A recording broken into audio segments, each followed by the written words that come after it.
Salam uşaqlar. Salam. Bugün nə yeyəcəksiniz? Bugün sizə sürpriz yumurtalar Sürpriz yumurta ve sürpriz kutu kutular açacağız.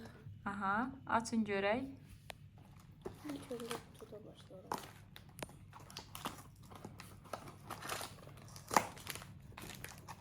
İçini açtık. İçinden böyle bir paket çıkıyor.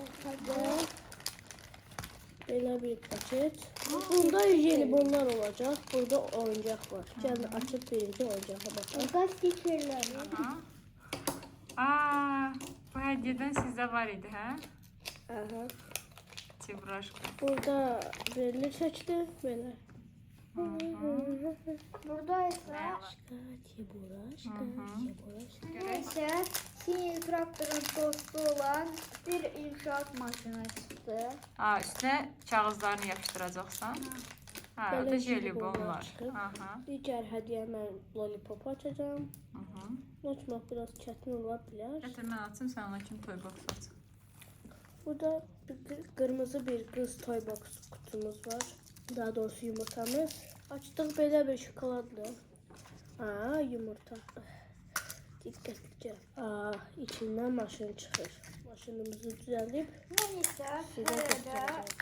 öz inşaat maşınımı Buyurun. Maşınımızı düzenleyip tekerlerini takak. Bu arada İnci'nin sevdiği renk. Kırmızıdır. Mənə də həmişə qırmızılar çıxır. Qırmızı maşınımız.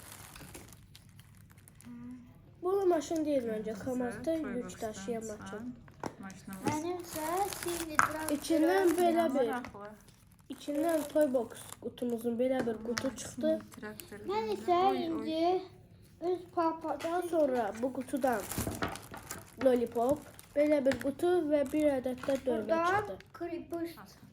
Aa, nə maraqlı. Neyse, Ha, bu sən köməyə kutumuzu tələsən açarıq. itlər almışdın, harasan? İçinden diyesen saat çıkır.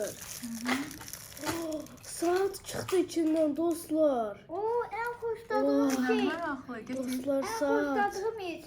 Zuma. Həmişə bunu arzulamışam. Baxın dostlar, İçindən belə Zuma sarı bir çıxdı. saatdir.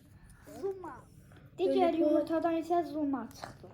Çiyələkli lollipop. Hə, aydın görsən. Göster. Ona da göstərək. Çox gözəldir bu arada hədiyələr. Bax, burada saatı da göstəriləcək amma.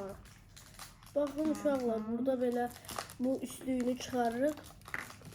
Burada saat elektron saat. göstərəcək. Parmağına Hədiyyələriniz çox maraqlıdır uşaqlar. Bu üzük kimi mənim barmağıma girə bilər, qoluma girə bilməz. Çox məyusdur. Bu ise Bəlkə də girə jelibon bilər. vardı. Aa, qoluma olacaq. Çox Çiyələk. dadlı jelibonlardır. Bir daha Şokoladımız. çiyelek. Hamısını göstərdik.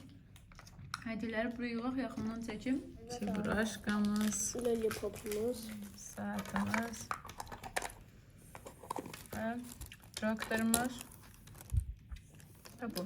Sağ olun. Sizdə də təklif edirik ki, bunları alasınız və çox maraqlı, çox gözəl bir hədiyyələr çıxır. Bəzən ola bilər biraz pis Maraqsız hədiyyələr hədiyyələr. çıxır, amma bizdə də olur, yəni problem yoxdur. Gəlin dəfədə Sağ olun. uşaqlara Kinderdən yumurtalardan, belə sürpriz yumurtalardan çıxan hədiyyələrinizi göstərərsiniz. Sağ olun uşaqlar. Sağ olun.